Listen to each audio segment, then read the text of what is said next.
मधुबनी जिले के बासोपट्टी थाना पुलिस ने चेकिंग अभियान के दौरान बड़ी सफलता हासिल की है।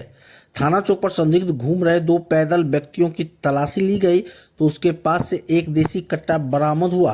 दोनों आरोपी बासोपट्टी के ही निवासी हैं। एसएचओ विकास कुमार के नेतृत्व में थाना से एक विशेष टीम चेकिंग अभियान के लिए निकली थी। इसी दौरान थाना चौक पर दो व्यक्ति पैदल आते दिखाई दिए। पुलिस को देखकर उनके हाव भाव संदिग्ध लगे। तलाशी लेने पर उनके पास से एक देसी कट्टा बरामद कर लिया गया। दोनों को तत्काल गिरफ्तार कर थाना लाया गया। एसएचओ ने बताया कि बरामद हथियार से कहीं बड़ी घटना को अंजाम दिया जा सकता था। इसे लेकर पुलिस क्षेत्र में लगातार अलग अलग जगहों पर छापेमारी और चेकिंग अभियान चलाती रही है। उन्होंने कहा कि इस तरह के अवैध सामान और हथियार के कारोबारियों को किसी भी हालत में बख्शा नहीं जाएगा। छापेमारी दल में एसएचओ विकास कुमार के अलावा एसआई विजय कुमार सिंह, एसआई मुन्ना कुमार, सिपाही रवि कुमार, नीतीश कुमार, रोशन कुमार, ज्योति कुमार के साथ बीएमपी के जवान भी शामिल रहे।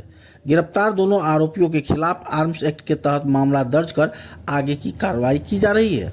पुलिस यह भी जांच कर रही है कि हथियार कहां से लाया गया था और इसका इस्तेमाल किस मकसद से किया जाना है।